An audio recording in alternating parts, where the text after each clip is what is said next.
మా తాత ఒరే తాత నువ్వు తాతవేనా? మనవరాలు పెళ్లికి నువ్వు రాకంటుంటావా? ఇంత లేట్ అయితే ఎలాగా? పెళ్లి పనులన్నీ క్లియర్ అయిపోయి లైటింగ్ వాళ్ళకి క్యాటరింగ్ వాళ్ళకి అడ్వాన్స్ కూడా ఇచ్చాను. డెకరేషన్ నుంచి సాయంత్రం మ్యాటర్ దాకా అంతా క్లియర్. అమ్మమ్మని తీసుకుని అర్జెంట్గా వచ్చాయి, ఇంక లేట్ చేయకో. ఏరా బాగున్నావా? ఏంటి పాపా ఒక్కదాని వచ్చినావా? మా ఏడే ఇంకా పొలం పనులు అవ్వలేదు కదరా, రాలేదు. నాకు అర్థమైందిలే, ఎక్కడికి వెళ్ళాడు. సరే నువ్వు లోపలికి వెళ్ళి. హలో ఎవరండి? హలో సార్, నేను కరెంట్ ఆఫీస్ నుంచి కాల్ చేస్తున్నాను. గత 2 నెలలుగా మీ బిల్ అనేది పెండింగ్ లో ఉంది కాబట్టి ఇప్పుడు ఒక 10 నిమిషాల్లో మీ కరెంట్ కట్ చేస్తున్నారు. ఏంటి మేడం 2 నెలల నుంచి బిల్లు కట్టలేదా? నేను బిల్లు కట్టి 2 రోజులు అయిందండి. చూడండి, ఇక్కడ మేము కరెక్ట్ గానే చెక్ చేసి చెప్తున్నాము. 2 నెలలుగా మీ బిల్ అనేది పెండింగ్ లో ఉంది కాబట్టి ఒక 10 నిమిషాల్లో మీ కరెంట్ ఇప్పుడు తీసేస్తున్నారు. ఏంటమ్మా? నా రూమ్ లో ఏసీ రావట్లేదు. మన రూమ్ లోకి వెళ్ళి పెద్ద ఫ్యాన్ ఉంది సార్, వెళ్ళు. ఆ మేడం గారు చెప్పండి. సార్, మేము ఇక్కడ చెక్ చేసే చెప్తున్నాం. మీరు 2 నెలలుగా బిల్ కట్టలేదని చూపిస్తుంది. మేడం అది కాదు మేడం, ఒక పక్క మా చెల్లి పెళ్లి జరుగుతుంది, చుట్టాలు బంధువులు అందరూ వచ్చారు. ఈ టైంలో మీరు కరెంట్ తీసేస్తారంటే మాకు చాలా ప్రాబ్లం అయిపోతుంది. సార్ ప్లీజ్, ఇక్కడ చేసేదేమీ లేదు. మీరు కరెంట్ ఆఫీస్కి వెళ్ళి ఇమ్మీడియట్ గా మీ పెండింగ్ బిల్ ఏదైతే ఉందో అది పే చేసేయాలి. పే చేసిన తర్వాత 24 గంటల తర్వాత మీకు పవర్ అనేది వస్తుంది. ప్లీజ్ మేడం, మా చెల్లి పెళ్లి మేడం, మా పరిస్థితిని అర్థం చేసుకోండి. సరే సరే సార్, మీరు ఇంతలా చెప్తున్నారు కాబట్టి మీ పరిస్థితిని నేను దృష్టిలో పెట్టుకొని నేను మీకు ఇప్పుడు ఒక లింక్ అనేది షేర్ చేస్తాను, చూడండి. దానికి మీరు ఒక 10 రూపీస్ పంపిస్తే చాలు. ఆ లోపల మా వాళ్ళు కరెంట్ కట్ చేయకుండా నేను చూస్తాను. కానీ రేపు పొద్దున్న మీరు కరెంట్ ఆఫీస్కి వెళ్ళి మీ పెండింగ్ బిల్ అనేది క్లియర్ చేసేయాలి. సరే మేడం, ఇప్పుడే కట్టేస్తాను. చెప్పినందుకు చాలా థ్యాంక్స్ మేడం. మేడం మీరు పంపిన లింక్కి 10 రూపాయలు పంపించాను madam. Okay sir, thank you. అమ్మయ్య, థ్యాంక్స్ మేడం.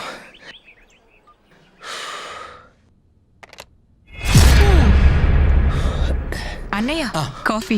హ్యాపీనా? నేను హ్యాపీనే, కానీ నువ్వెందుకంత డల్ గా ఉన్నావు? ఏం లేదమ్మా. ఇదేంటిది 10 రూపాయలు పంపితే 10,000 కట్టయ్యి ఏంటమ్మా? ఏంటి 10,000 కట్టయ్యి, మళ్ళీ 20,000 కట్టయినా ఏంటి? అదేంటన్నయ్య? ఇదేంటమ్మా? ఏమైంది? ఇదిగో మళ్ళీ 30,000 కట్టయినా ఏంటమ్మా? ఏం చేశారు? ఏమైందన్నయ్య? ఏం చేయలేదమ్మా, ఒక లింక్ క్లిక్ చేశాను, అక్కడి నుంచి కట్ అవుతున్నాయి డబ్బులు. అదిగో మళ్ళీ 40,000 కట్టయినాయి, చూడు చూడు. అదిగో అమ్మా మళ్ళీ 50,000 పోనాయి. బాబా చెల్లి పిల్లకి దాచి డబ్బులన్నీ పోతున్నాయి. అమ్మా అదిగో మళ్ళీ 50,000 పోనాయి. అయ్యో డబ్బులన్నీ పోతున్నాయి కదా బాబా, దాని పిల్లలు చేయాలి. చెల్లి పెళ్లి కోసం దాచుకున్న డబ్బులన్నీ లాగేశారు కదరా. మీరు కరెంటు బిల్లు కట్టలేదని సప్లై ఆపేస్తాం. పవర్ కట్ చేయకుండా ఉండాలంటే ఏపీకే ఫైల్స్ని డౌన్లోడ్ చేయమని, లింక్ ద్వారా డబ్బులు పంపమని మీకు ఫోన్లు కానీ సందేశాలు కానీ వస్తూ ఉంటాయి. అంతేకాదు ఈ చలాన్, బ్యాంక్ అలర్ట్స్ వంటి లింకుల్ని పంపి, అఫీషియల్ లింకుల్ని పంపుతున్నామని చెప్పి అనాధారితమైన అనధికారికమైన లింకులను పంపి మోసం చేసి మీ ఫోన్ని హైజాక్ చేస్తారు. అంచేతన చాలా జాగ్రత్తగా ఉంటూ, ముఖ్యంగా ఏపీకేతో ముగిసే ఫైల్స్ను కానీ తప్పుడు లింకులను కానీ ఏవి ఆన్ చేయకుండా ఉండి మీ సొమ్ముని మీరు కాపాడుకోవలసిందిగా విజ్ఞప్తి చేస్తున్నాం. ముఖ్యమైనది, ఏదైనా జరిగితే ఫిర్యాదు చేయవలసి వస్తే 1930 నంబర్కి కాల్ చేయండి, లేదా www.cybercrime.gov.in మీరు ఫిర్యాదు చేయొచ్చు. దగ్గరలో ఉండేటువంటి పోలీస్ స్టేషన్ లేదా ప్రత్యేకంగా సైబర్ క్రైమ్ పోలీస్ స్టేషన్లో ఫిర్యాదు చేయొచ్చు. మీ బ్యాంక్ వారికి కూడా సమాచారం ఇవ్వడం చాలా ముఖ్యమని దయచేసి మర్చిపోకండి.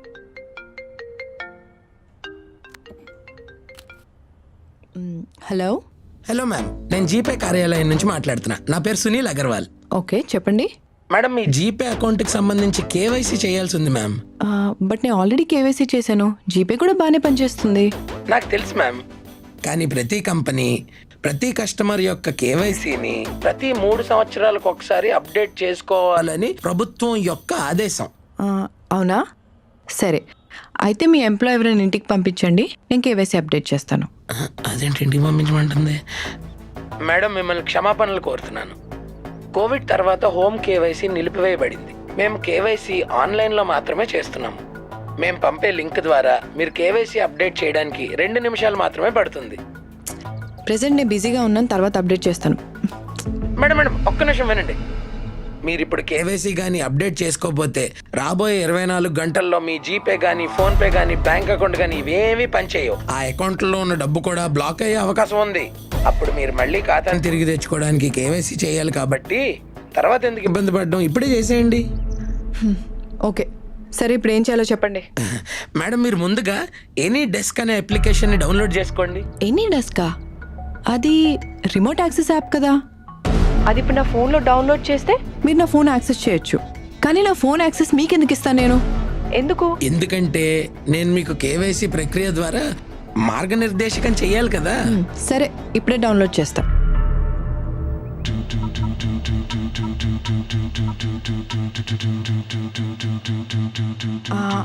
ఇప్పుడు డౌన్లోడ్ చేసా, చెప్పండి.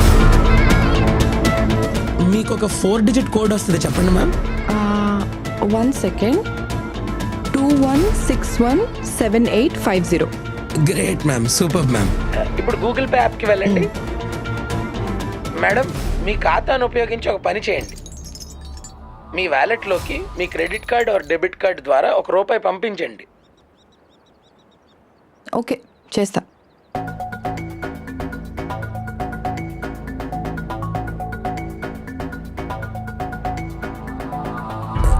మేడం, మీరు మీ యాప్ నుంచి ఎందుకు నిష్క్రమించారు?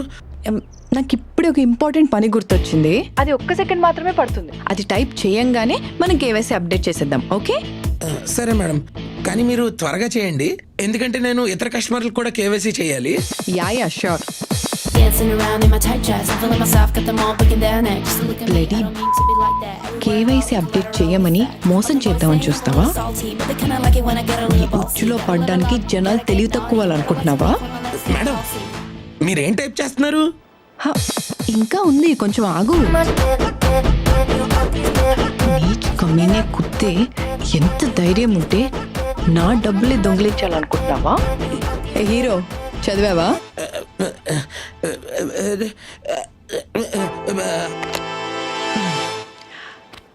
చూశారు కదా, గూగుల్ పే, ఫోన్పే ఇలా ఆన్లైన్ పేమెంట్ యాప్ల ఎగ్జిక్యూటివ్లా నటిస్తూ మన అకౌంట్లో డబ్బులు కాజేయడానికి ఈ స్కామర్లు చేసే ప్రయత్నాలు. ఒకవేళ నిజంగా కేవైసీ అప్డేట్ చేయాల్సి వస్తే అది ఏదైనా బ్యాంక్లో మాత్రమే చేయాలి. ఇలా స్కామర్లు చెప్పిన మాటలు విని యాప్స్ డౌన్లోడ్ చేయడం, లింక్స్ క్లిక్ చేయడం, ఏపీకే ఫైల్స్ డౌన్లోడ్ చేస్తే మీ అకౌంట్లో డబ్బులు గల్లంతే. మీ భద్రత మీ చేతుల్లోనే ఉంది, జాగ్రత్త. ఇంకో చిన్న మాట, మీకు గాని ఇలాంటి ఫ్రాడ్ జరిగితే వెంటనే సైబర్ క్రైమ్ పోలీసులకు కంప్లైంట్ చేయండి. వాళ్ళ నంబర్ 1930.